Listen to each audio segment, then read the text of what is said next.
Hey, what's going on? It's your coach Dan Go here from the Road to Alpha, and today I want to show you the easiest way to get through a 24-hour fast. Now, what you're going to learn in this video is essentially the five-step process or five tactics that you can use to easily get through your 24-hour fast. You're also going to learn the benefits of doing a 24-hour fast, and also I want to teach you how to break your fast when the 24 hours comes up.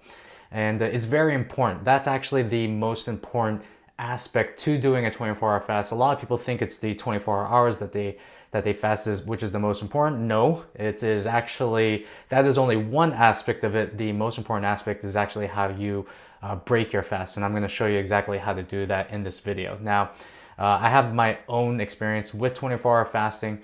I used to be of the mindset where you needed to eat 5 meals a day, where you needed to eat breakfast first thing in the morning. I would essentially eat 5 meals a day. Part of that would be real food, part of that would be protein shakes, and I would actually carry around with me a huge Tupperware bag filled with food, all this food that I prepped up, and one of the most insidious things that you realize when you're eating so many meals a day is actually a couple of things. So one, I learned that you don't need to eat 5 meals a day. It's actually proven by research that meal frequency has no effect on your metabolism whatsoever. And this was actually something that Arnold Schwarzenegger started to do when he was in his bodybuilding days, and for the sole reason of actually eating more food. Another thing I realized while doing 24, or actually kind of breaking past all these old rules of fat loss, is the fact that you can really choose any type of meal frequency you want. The best one is the one that naturally works with your daily rhythms. And I've talked about circadian rhythms before. I'm not necessarily going to get into it in this video, but just so you know, everyone has a natural rhythm to the way that they eat. And every single person is individual based on their lifestyle, based on their work life, and even based on culture alone, and especially based on how they sleep, their activity levels.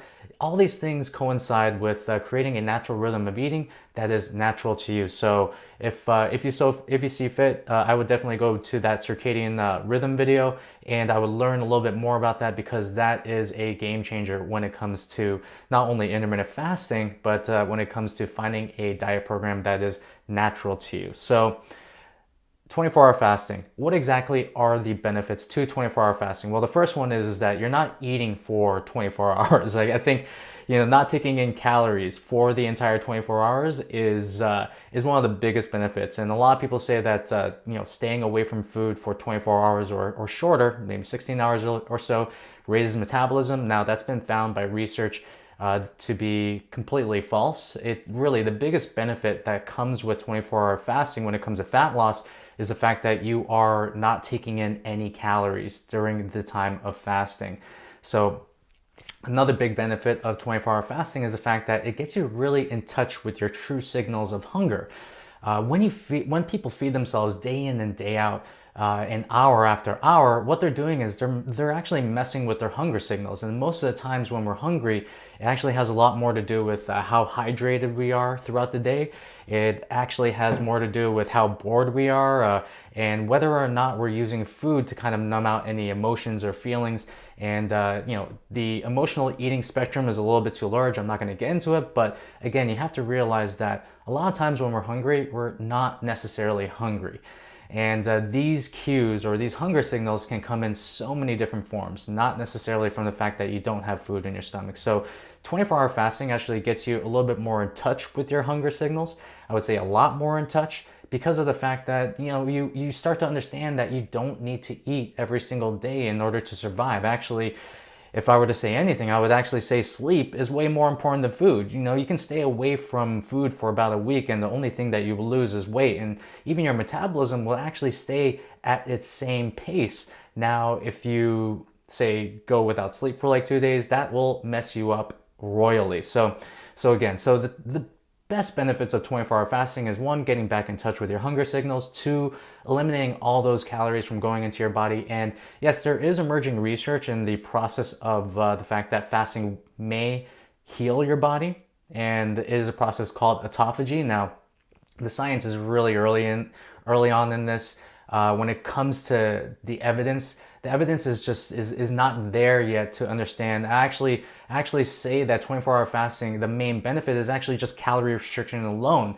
It is proven beyond a shadow of a doubt that if you want to elongate your life, if you want to heal your body, it actually comes with long-term calorie restriction, whether that comes through fasting or whether that comes through moderation, whatever it is. But intermittent fasting is actually just a really awesome way to eliminate these calories from going into your body. Now, 24-hour fasting, should you do it above 16-hour fasting, or which one should you do? I would actually say if you're a beginner, I would start with 16-hour fasting. If you're used to eating breakfast first thing in the morning, if you're used to eating 5 meals a day, I would start with 16 hours. And when it comes to 24-hour fasting, I would do this. If you actually choose to do this after this video, or even now, whenever it is, I would actually do this maybe like once or twice a week. I really just do maybe 24-hour fasting, maybe like once a week, just to kind of keep my calories down. And yeah, during those times, I'm going to be doing a lot of the tactics that I'm going to be showing you in about 1 second. So how exactly can you get through a 24-hour fast easily? Now, one of the things that is beneficial, or one of the things that I always tell my clients whenever they choose to go through a 24-hour fast, is to stay as busy and as engaged throughout the day as possible. The more busy and engaged you are, the less you'll actually start thinking about food throughout the day. And whether it's like, working on a project with your kids, or staying busy with work, or anything like that, you have to understand that, when you have idle hands, it usually leads to poor decisions. So I like to stay as busy as possible through my 24-hour fasts. And one of the ways I do that is I go really deep into creative work, say planning out YouTube videos like this, or writing, or actually just planning out or strategizing for my business, or doing things for my business. Or I get out there, I go walk, or I go see a friend for coffee, or just think of all the little things that you can do to kind of stay engaged. One of the things that I really like is just choosing something that you love to do that kind of makes you go into flow, that makes you kind of forget about time. And there have been times in your life, most likely, where you kind of look at the clock and you're like, oh my God, shit, I just forgot to eat. And that's what you kind of want to aim for when you're staying busy throughout the day. All right. So keep yourself as occupied and engaged as possible. You don't have to be kind of like moving around and doing everything. But yeah, you want to stay as busy as possible throughout the day. Now, if you wanted to spend some of that time working out in the fastest state, I would recommend it, because when you work out, especially with weights, I'm not saying with cardio, because cardio kind of makes you hungry, but when you work out with weights, when you strength train with weights, it actually leads to, in some people, especially myself, almost like a loss of appetite. So after you've done your strength training, usually there comes a response where you're not necessarily hungry, and yeah, maybe you want to throw in a workout there if possible. This is kind of like an advanced tip for people who are used to fasting, but again, you can try it out for yourself. The second tip, or tactic, or step, mind you, is to drink a shit ton of water. Okay, I'm actually 39 years old. At the time of this video, I'm weighing about 175 pounds. I feel like I'm a pretty strong dude. I go to the gym 3 times a week, sometimes 4, and I drink about 3 to 4 liters of water a day. And drinking water significantly helps you decrease your hunger before and even between meals. And this is not just me saying it, it's actually proven by science. Scientists actually believe that about 17 ounces, about 500 milliliters of water is sufficient to stretch the stomach enough to send signals of fullness to the brain. And you want to aim for about 3 to 4 liters of water. And there is actually a really cool water trick that was shared to me from renowned research reviewer Alan Aragon, and it was essentially to say that you want to drink about maybe 500 milliliters of water before your meal. I think it was during your meal, you want to drink another like 500 milliliters of water, and then that alone will actually turn on this trigger of fullness inside of your stomach, so you're not necessarily going to be hungry after that meal. So maybe that's something you want to try. I personally I aim for about 3 to 4 liters of water a day, And usually the bulk of that intake is during the beginning of the day when I'm super busy and not wanting to fill up my stomach with food, so to speak. So the other step is something that I mentioned already, is to practice short-term fasting. It was said by Alan Cott that the very act of eating can be exhausting. It takes a lot of energy in our bodies to digest food, but when the body is freed from that chore, it actually feels much lighter and much more vibrant.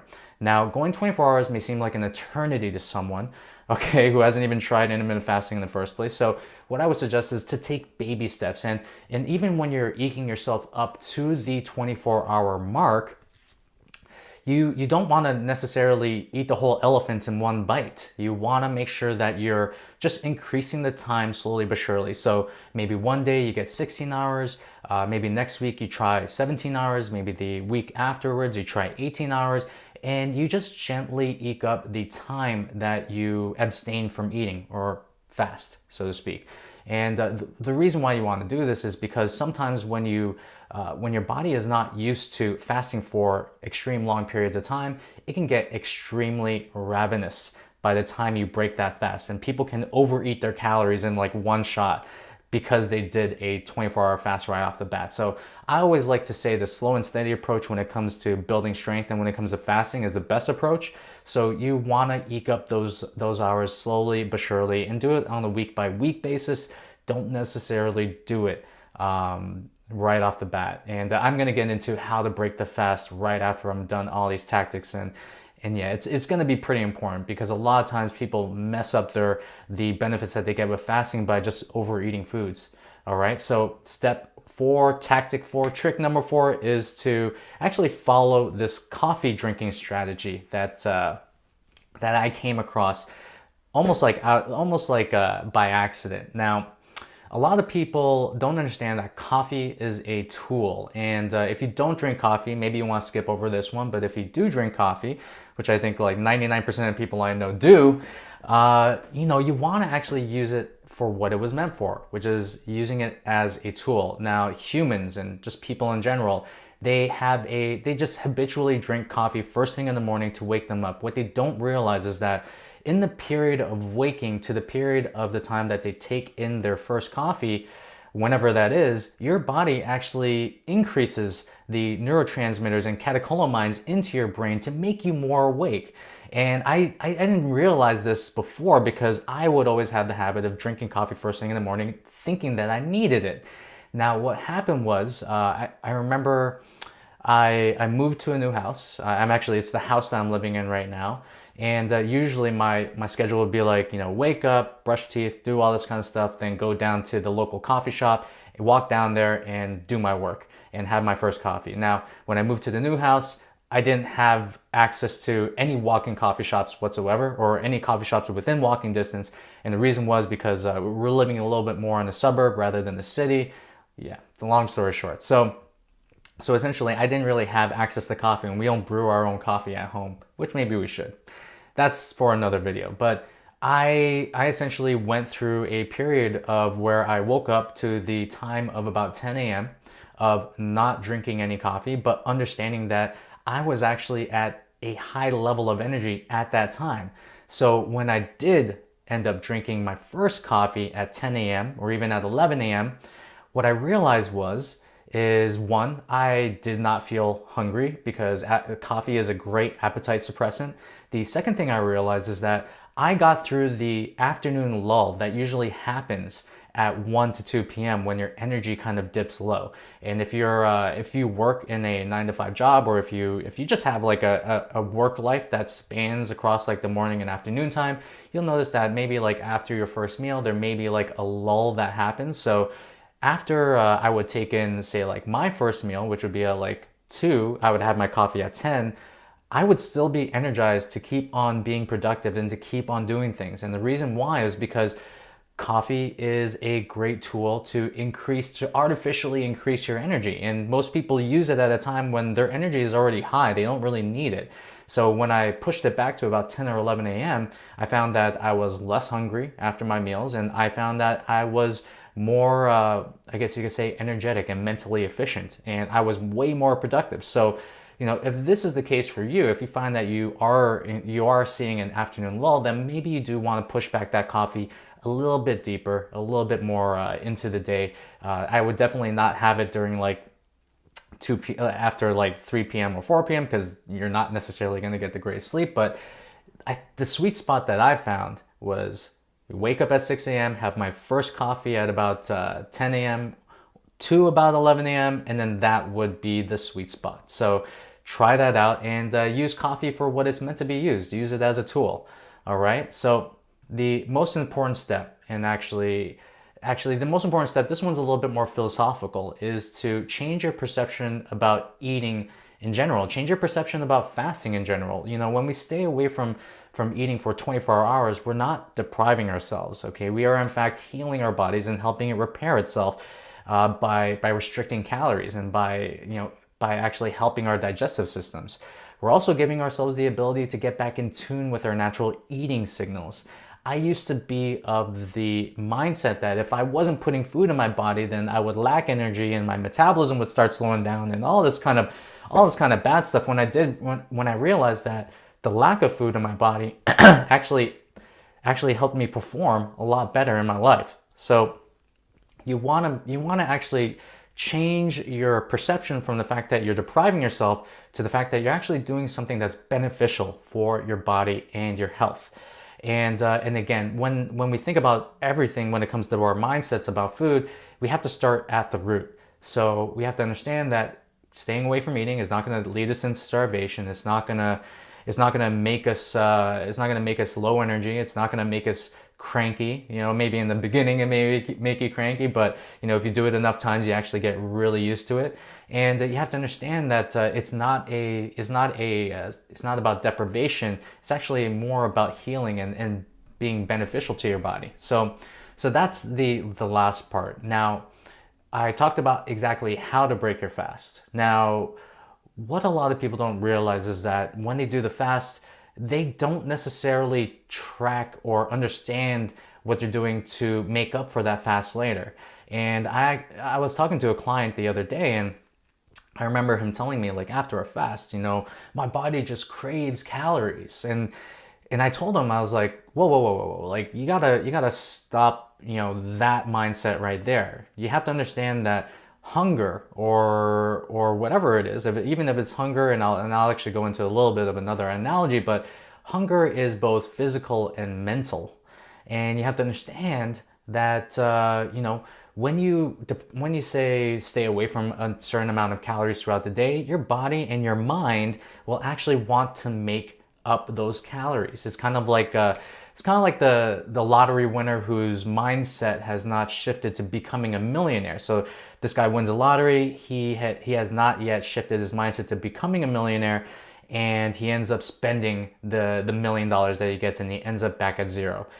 Humans have this psychological habit of trying to overcompensate when they, I guess you could say, deprive themselves of certain things. So you want to make sure that when you're breaking your fast, one is you're breaking it with real whole foods. Okay, you're not going into McDonald's and eating a bunch of shit, and you're not going to be making up those calories in that way. You want to actually prep your food or have something wholesome to eat right after you're done your meal. And what is wholesome? To me, what is wholesome is having a good source of protein, whether that's like steak or chicken, having plenty of greens, a lot of green vegetables, and having a portion of carbohydrates. Because guess what? When you do intermittent fasting, you don't have to pair it up with like keto. You can actually eat your carbs because you've restricted yourself from having calories in the first place. The other thing that I would suggest is to track how you break your fast. Either do it through a journal or do it through MyFitnessPal. Whatever it is, you want to track exactly how you're breaking your fast. And the reason why you want to do that is because when you track, you understand and you start measuring out, you start to have a good analytical point of view of exactly what your habits and your tendencies are after you do a 24-hour fast. And I always say, like, every single time that I break my 24-hour fast, My first meal goes into MyFitnessPal right away. It's not necessarily the most accurate way of doing things, but it keeps me in check. And we all need to keep ourselves in check, okay? It's not necessarily about doing a 24-hour fast and going YOLO, so to speak, with your diet. It's about taking advantage of the fact that you went through a 24-hour fast and nourishing yourself with wholesome food that's going to serve you in the long term. So I hope you got a lot of value out of this video. Now, if you watch this video, let me know exactly in the comments below. Do you plan on taking a 24-hour fast? Do you have any questions about taking? Do you have any more questions about taking the 24-hour fast? If you've tried a 24-hour fast, please let me know your experiences. So please leave that in the comments below. And yes, definitely hope you got a lot of value out of this video. And 24-hour fasting is freaking awesome. I hope you do it. And yes, let me know about your experiences by leaving a comment. I'll talk to you soon.